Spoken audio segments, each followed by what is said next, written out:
반갑습니다. 공로총 조합원 동지 여러분. 저는 민중교육연구소 소장 이의엽입니다.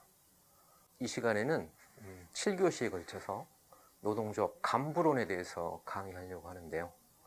우선 저를 처음 뵙죠? 제 소개를 먼저 간단히 드리겠습니다. 저는 1961년생 전형적인 베이비 부모 세대고요. 고등학교는 광주에서 다녔고 대학은 서울대학교 산업공학과를 나왔습니다. 학생운동, 노동운동, 그 다음에 진보정당운동 하고 지금은 이제 연구소 소장을 하고 있습니다. 연구소 소장은 이해하시다시피 공부하고 연구하고 글쓰고 강연을 하는 건데 책은 제가 매해 한 권씩 내고 있고 강연은 제가 1년에 한 오프라인 강의를 한 150회에서 180회 이 정도 해요. 가장 많이 할 때는 200회도 하는데 지금은 이제 그 정도는 하지는 않고 있습니다. 코로나19 이후에 비대면 강의가 많이 늘었죠. 그래서 지금 이제 비대면 온라인 강의를 하고 있는데 이것도 그 일환이라고 생각합니다. 우선 먼저 하려고 하는 것은 노동자로서의 권리, 노동권에 대한 우리 사회, 특히 노동자 자신들의 인식이 어떤 것인가 하는 걸 살펴보려고 하는데요. 보시면 우선 맨 먼저 이런 의문을 생각해 볼 수 있죠. 노동자는 왜 노동조합을 해야 되는 걸까?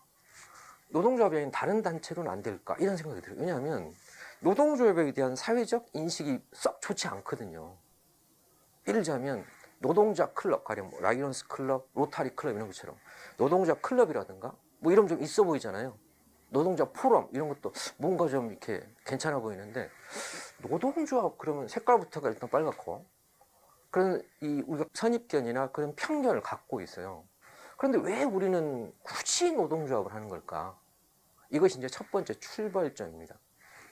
그래서 이걸 한번 이렇게 비교를 해보죠. 우리 사회 노동조합에 대한 인식이 어떠할까? 가령 그냥 여론조사를 통해서 노동조합이 필요한가 필요 없는가 라고 하게 되면 필요 없다는 여론이 더 높습니다. 놀랍게도. 노동자들 중에서도 노동조합의 필요성보다는 그 부작용이라든가 오히려 반대율이 더 높은데요. 이를테면 이런 걸 한번 생각해 보시죠. 노동조합은 노동자의 권리인데 노동권에 대한 인식을 무엇과 비교해 볼 수 있겠는가 하면 이걸 한번 생각해 보시죠. 사람이 사람으로서 누려야 될 기본적인 권리를 인권이라고 합니다. 그러면 대부분 자 인권은 어떻게 생각할까요? 인권은 향상돼야 될까요? 아니면 인권은 지금 더 후퇴해야 할까요? 누구나 다 향상돼야 한다고 생각하죠. 그런데 노동자들의 권리가 더 강화돼야 될까요? 아니면 이걸 좀 제한해야 될까요? 라고 하게 되면 놀랍게도 노동권에 대한 인식은 인권과 정반대입니다. 문제는 이런 거죠. 왜 이렇게 부정적으로 됐을까? 사람의 의식이 선천적인 건 아니거든요. 우리가 태어날 때부터 뭐 노동권에 대해서 호불호를 갖고 태어난 게 아니었는데 예를 한번 들어보려고 해요. 이를테면 말입니다. 방송사, 언론사의 기자나 PD들은 기자협회도 있고 PD협회가 있어요. 근데 굳이 협회를 두고도 노동조합을 합니다. 이를테면 이런 일화가 있어요. 87년 이후에 이제 유월항쟁 이후에 노동조합이 현장에 만들기 시작하는데 언론사의 기자, PD, 엔지니어들이 뭐냐고 총회를 해요. 그래서 일부 노조를 결성하자 그러니까 아니 노조는 좀 그건 좀 힘이 약하거나 열악한 그런 사람들이 하는 거고 그래도 명색이 다 화이트 칼라고 사회에 꽤 영향력 있는 사람이 우리가 그걸 해야 되냐 했는데 결론은 해야 된다고 나왔어요. 왜냐하면 법 전문가들에게 조언을 구해봤더니 당신들이 권리를 행사할 수 있는 방법 그거밖에 없다는데 이를테면 어떤 거냐면 가령 방송사나 뭐 사측에서 어떤 프로그램을 제작하라고 하는데 예를 들자면 지난 시기에 가령 이명박 정권 시기인데 4대강에 대해서 뭔가 긍정적이고 찬양하는 기사나 특집을 제작하라고 그러면 아니, 기자의 양심을 놓고 보면 그건 좀 아니라고 생각할 거 아니에요. 그렇죠? 또는 내가 열심히 취재를 했는데 내가 얘기하려고 하는 것은 편집과정에 다 빠지고 엉뚱한 쪽으로 왜곡이 되게 되면 이것이 과연 공정방송인가? 사회의 공기로서의 기자의 소명이 맞는가 하는 회의가 될 수 있어요. 그럼 거기에 대해 이의를 제기해야 되는데 두 가지 방법이 있어요. 교사와 공무원들도 굳이 노조를 하겠다는 이유가 그건데 이겁니다. 두 가지 방법이 있어요. 기자협회나 PD협회가 업무를 거부하면 어떻게 될까요? 업무방해가 돼요. 형법상 업무방해로 바로 이건 고소고발이 돼가지고 형사처벌 대상이 돼요. 형사처벌을 받게 되면 신분의 불이익도 당하게 되죠. 징계를 받게 되니까요. 그런데 말입니다. 놀랍게도 똑같은 구성원이에요. 기자, PD, 엔지니어들이 노조를 만들어가지고 단체 행동을 절차를 지켜서 준수하게 되면 똑같이 업무를 거부하는 건데, 단체 행동은 노무 제공을 거부한다는 뜻이잖아요. 그래서 노무 제공을 거부했는데 단체 행동의 대표적인 게 파업이죠. 파업은 스트라이크죠. 아예 업무 제공을 거부하는 거예요. 그런데 이 권리를 헌법이 보장하라고 되어 있어요. 헌법은 형법 위에 있죠. 이렇게 되어 있어요. 놀랍게도 헌법은 최고법이잖아요. 그래서 똑같은 행동을 하는데 노동조합만 그 권한이 있더라는 거예요. 놀랍죠? 가령 노동자 클럽, 노동자 포럼, 이름은 좋은데 권한이 없습니다. 그래서 이것이 첫 번째, 우리가 왜 노동조합을 하나를 이야기 되는데, 그게 헌법에 되어 있어요. 헌법 33조에는 말입니다. 이렇게 되어 있죠? 헌법 33조에 단체 행동을 할 수 있다. 물론 행동하기 전에 단체로 교섭해요. 가령 노동조합에서 사측에 공문을 보내가지고 이 프로그램은 부당하다, 우리 양심에 비추어서 하기 어렵다 라고 일단 교섭권을 해요. 안 되면 행동할 수 있다는데, 여기서 특징은 뭐냐면 헌법의 33조는 단체. 어떤 거냐면 노무의 제공 과정, 즉 노사 과정에서, 근무 과정에서 아무리 여기 단체라고 하는 것은 어떤 특징을 갖고 있는가 하면, 가령 사안은 개별적일 수 있어요. 관리자가 특정한 개인에게 제시할 수 있는데, 이 개별 사안을 개인적으로 해결하지 말라는 뜻이에요. 왜 그럴까요? 개인적으로 해결하게 되면 고용자와 피고용자는 갑을이잖아요. 고용권을 갖고 있으니까요. 인사권을 갖고 있으니까요.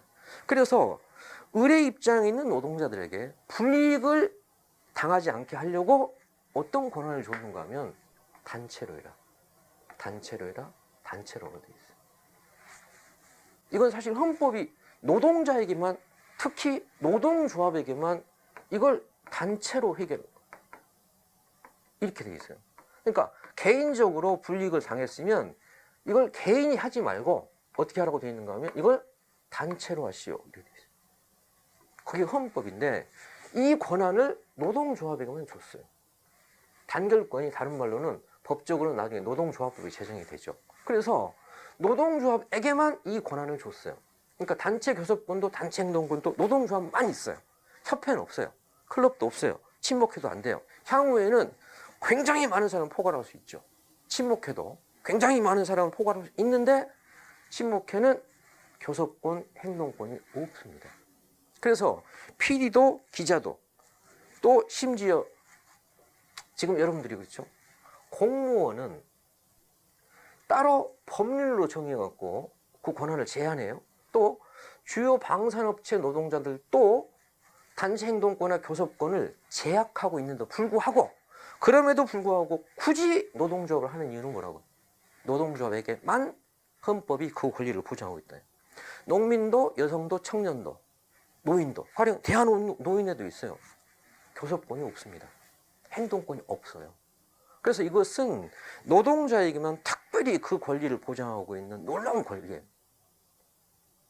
근데 의문은 이런 거죠. 이런 놀라운 권리를 왜 우리는 부정적으로 생각할까? 이게 시작인데요. 보시겠습니다. 노동권은 헌법이 그 권리를 보장한다고 그랬잖아요. 헌법 제33조예요. 그래서 노동자에게 특별한 권리를 부정하니까, 이건 노동 3권을 부정하는 건 뭘까요? 반헌법이에요. 반헌법 행위는 대통령도 탄핵 사유예요. 그런데 문제는 반헌법인데, 반헌법적 사고가, 반헌법적 인식이, 반헌법적 여론이 더 광범하다는 거예요. 그러니까 우리 사회가 얼마나 아직 민주화가 덜 됐는가 하는 걸 보여주고 있는 거죠. 그러니까 일제 식민지 잔재가 남아있듯이 이 독재 시대의 잔재가 여전히 남아있는 거예요. 인권은 긍정적으로 생각하는데 노동권에 대해서는 부정적으로 사고하는 편견, 이런 것들이 아직 남아있다는 뜻입니다. 왜 그럴까? 이게 사실 의문이죠. 왜 부정적일까? 힌트는 우리가 어떤 생각이라고 하는 것을 선언적으로, 선천적으로 갖고 있지는 않거든요. 어디서 의식이 형성될까요? 우리의 인식은 어디서 형성돼요? 학교에서 배우죠. 두 번째는요, 언론이 그런 역할을 해줘야 되죠. 그런데 학교 교육과 언론 환경이 어떠한가를 생각해 볼 수 있겠는데요. 우선 대한민국 경제활동이 약 한 2,500만 명 됩니다. 경제활동 인구라고 하면 경제활동에 종사하는 분들을 말하죠. 비경제활동 인구가 있죠. 예를 들자면 어린이, 청소년, 노인, 장애인, 군인, 학생. 이건 경제활동을 할 수가 없잖아요. 그래서 5,200만 중에 경제활동을 하고 있는 2,500만 명이에요. 이걸 계급 계층으로 분류하면 어떻게 될까요? 놀랍게도 노동자가 80%예요. 2,500만 명 중에 2,000만 명이 노동자인 거예요. 그래서 노동권에 대해서 부정적이라고 하는 것은 시민권에 대해서, 다시 말하자면 그 사회 구성원들의 인권에 대해서 사실 취약하다는데, 우리는 인권과 노동권을 분리해서 생각해요. 그렇죠? 그건 뭘까요? 일하는 사람 중에 80%가 노동자예요. 사실은 우리와 비슷한 규모의 경제나 나라들은 이게 한 90%에 달하는데, 우리가 이게 80% 조금 낮은 편이에요. 왜 그럴까요? 자영업자가 많아요. 우리나라는 세계에서 한 6번째쯤 자영업자가 많은 비율을 차지하고 있는데, 그게 외환위기 이후에 직장에서 이제 정리해고로 잃게 된 사람들이 많잖아요. 그래서 그럼에도 불구하고 보시다시피 이게 얼마쯤 된다는 거예요?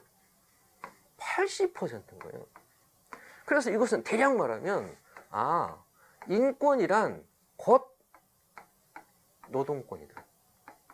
그래서 우리의 의식이 어떻게 이 파편화되어 있는가 하는 걸 보여주는 건데요. 이것이 이제 맨 먼저 첫 시간에 말씀드린 이유는, 가령 우리가 노동조합 간부론을 얘기하려고 그러면 노동조합이 얼마나 소중한지, 이전에 이것이 노동자로서의 아주 기본적인 권리다. 그리고 그것이 우리끼리 주관적으로 임의로 자의적으로 주장하고 있는 것이 아니라 최고법인 헌법이 보장하고 있는 권리다. 그런데 여기에 대해서 부정적 인식을 갖고 있으니까 당연히 노동조합 간부 그러면 어떻겠어요? 노동조합도 부정적인데 노동조합 간부를 한다 그러면 부인이 만류하고 남편이 말리고 자녀들이 부정적으로 생각하죠. 아빠가 노동조합 간부를 한다 그러면 하필 할 게 없어 왜 그런 걸 하시냐, 이렇단 말이에요. 그건 뭘까요?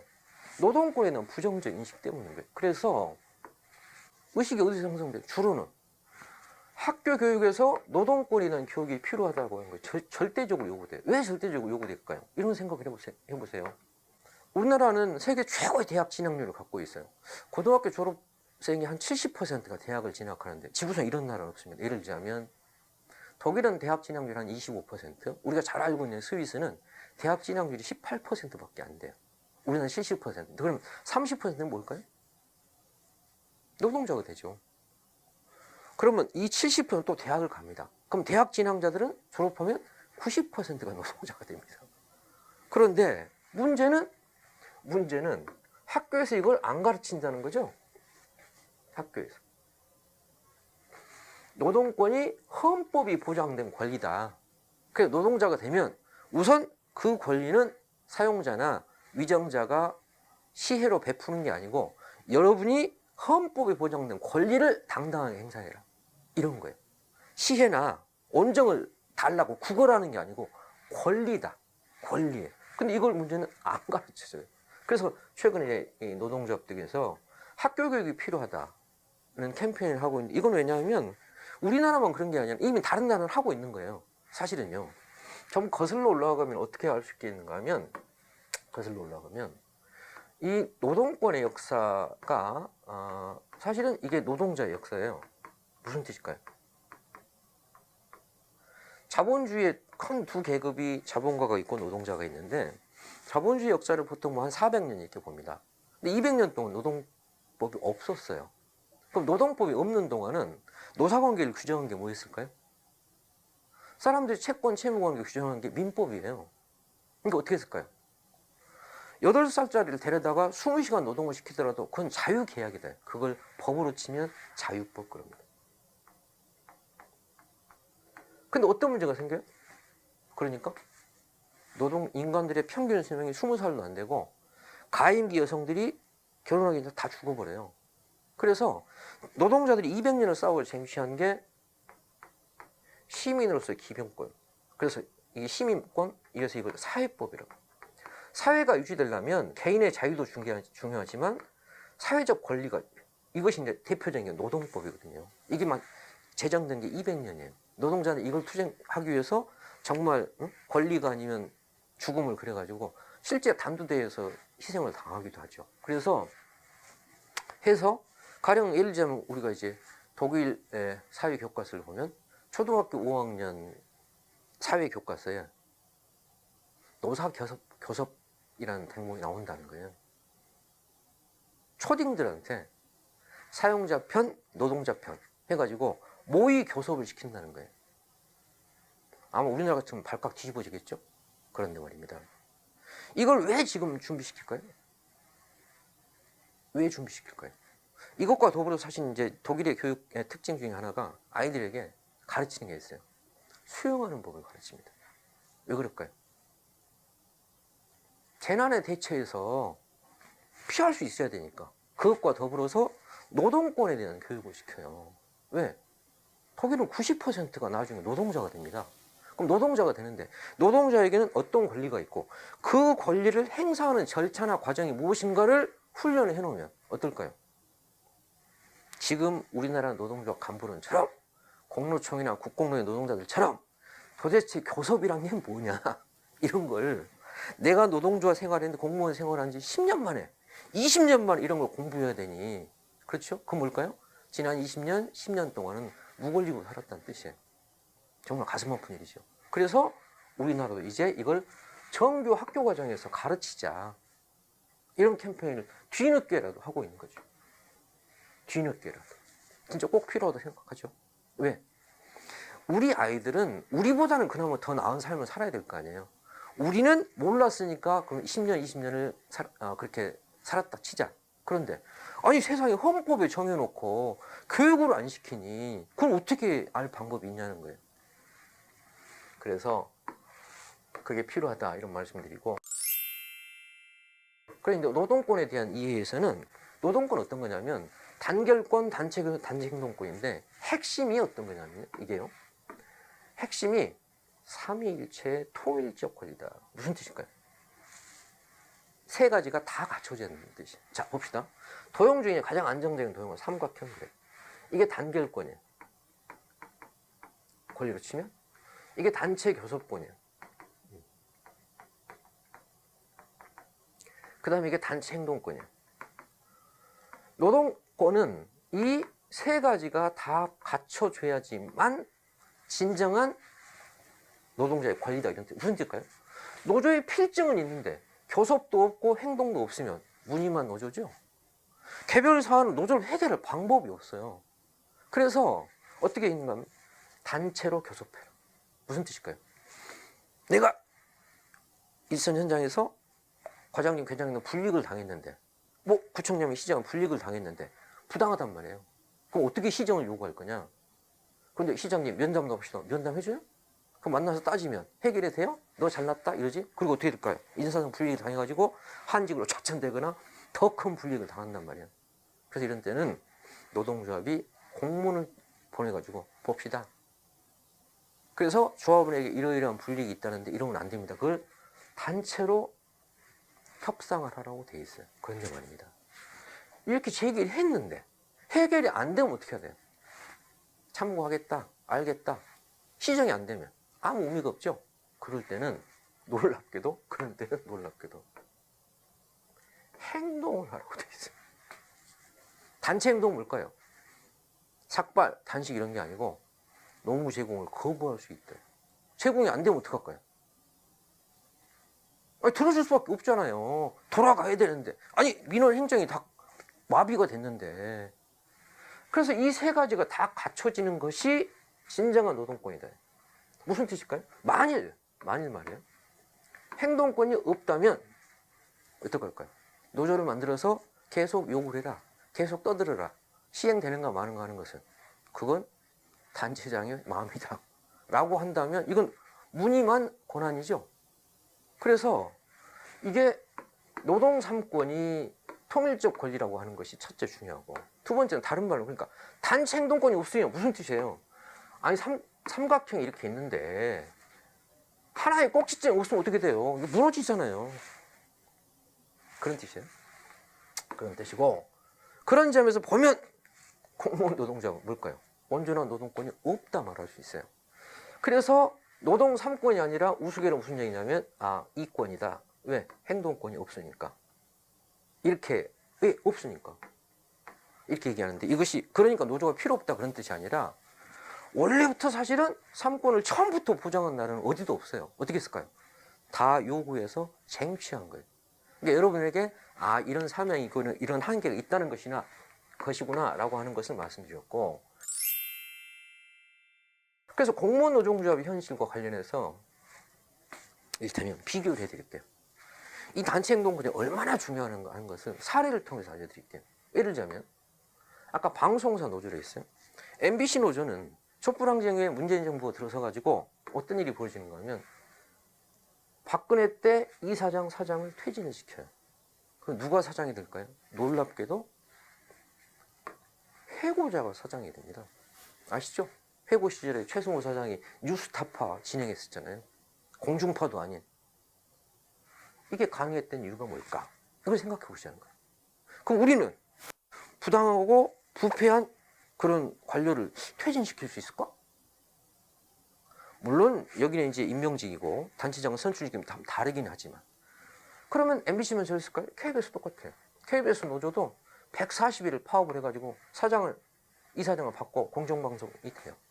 비결이 뭘까요? 141일 파업했다는 게 무슨 뜻이에요? 노무 제공을 거부하면 어떻게 될까요? 처음에 방송사는 재방송을 여러 번 틉니다. 그런데 어떻게 할까요? 재탕, 삼탕하면 아무도 안 보죠. 안 보면 어떤 일이 벌어져요?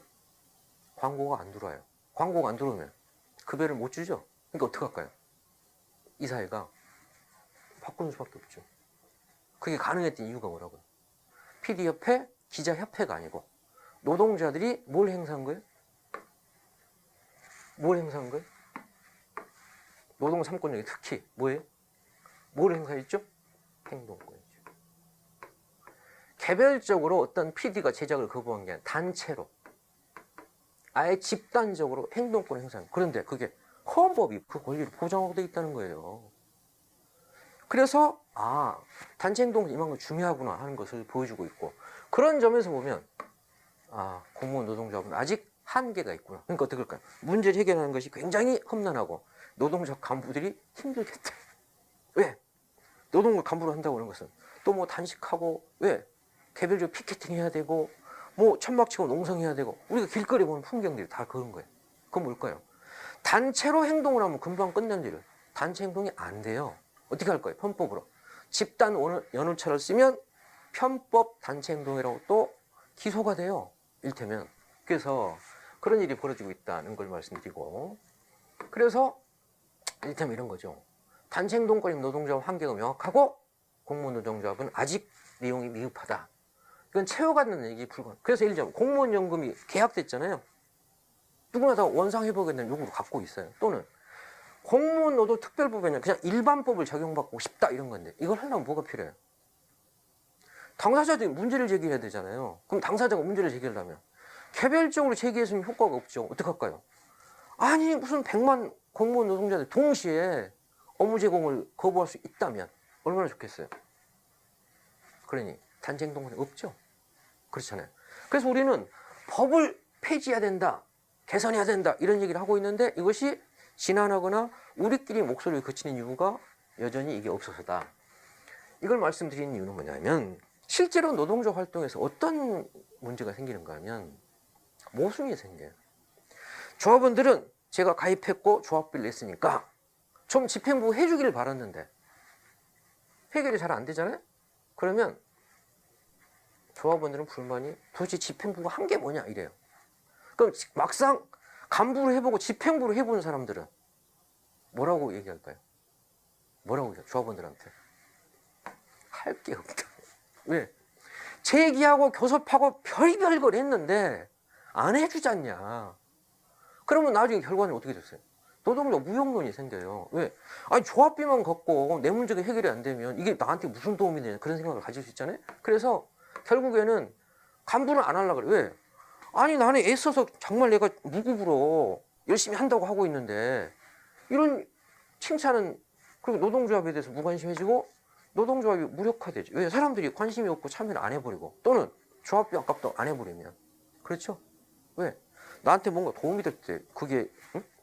바람막이가 되고 버팀목이 돼줘야 그게 도움이 되지. 현실은 이렇게 됩니다. 그래서 이제 마칩니다. 노동 3권은 헌법이 보장되는 권리다. 이게 첫째, 가장 중요해요. 오늘 첫 시간에 노동 3권은 노동권은 헌법이 보장하는 권리다. 헌법이 그 권리를 보장하고 있는 조직은 사실은 딱 두 개밖에 없어요. 헌법 8조의 정당, 헌법 33조의 노동조합. 이것은 농민도 자영업자도 없어요. 청년도 여성도 노인도 없어요. 노동자에게만 주어지고 있는 놀라운 권리다. 특별한 권리다. 특별한 권리다. 두 번째는 알아야 되는 게, 그런데 아직 공무원 노동자에서는 이게 온전하지 못하다. 이것이 미완의 과제로 아직 남아있다. 그래서 조합원 여러분들이 가령 우리가 왜 문제제기했고 우리 제기가 정당에도 불구하고 해결이 잘 안 되는가 하는 것들은 이 권리가 온전하지 못하기 때문이다. 그것을 결국 온전하게 만들어야지만 가능하다 라고 하는 것을 이해할 필요가 있고, 간부 여러분들도 활동을 하실 때 조합원들 이런 점을 충분히 해설하고 설명할 필요가 있어요. 그래서 우리가 아무리 의지를 갖고 정말 진한하게 노력을 해도 그것이 정말 어렵게 겨우 한 곱이 한 곱이 되고 있다 하는 것들을 서로 이해할 필요가 있다는 것이죠. 그래야지만 서로에 대한 부적절한 갈등, 쓸데없는 비생산적인 논란을 피할 수 있다, 이런 뜻입니다. 그래서 첫 시간에는 우선 우리가 노동조합 간부론을 얘기해야 되는데, 노동조합이 왜 필요한지, 노동권이 왜 중요한지, 그걸 깨닫는 것이 선행 조건이라서 이걸 먼저 했고요. 그리고 나서 이제 그러면 노동조합이 정말 중요하구나. 미흡하긴 하지만 이걸 온전하게 만들어 가야 되겠구나. 그러면 누군가 나서서 해야 될 거 아니에요. 소는 필요한데 소를 키울 사람이 없으면 결국은 누구나 다 필요하다고만 얘기를 하지, 나서는 사람이 없으면 바뀔 게 하나도 없잖아요. 그래서 이제 나선 것들이 여러분처럼 이제 공무원 노동조합의 간부일 텐데, 간부는 어떤 사람이고, 그럼 우리에게 필요한 게 무엇인가, 그리고 그것은 어떻게 가능해지는가 하는 것을 이어서 공부하도록 하겠습니다. 첫 시간 마치겠습니다.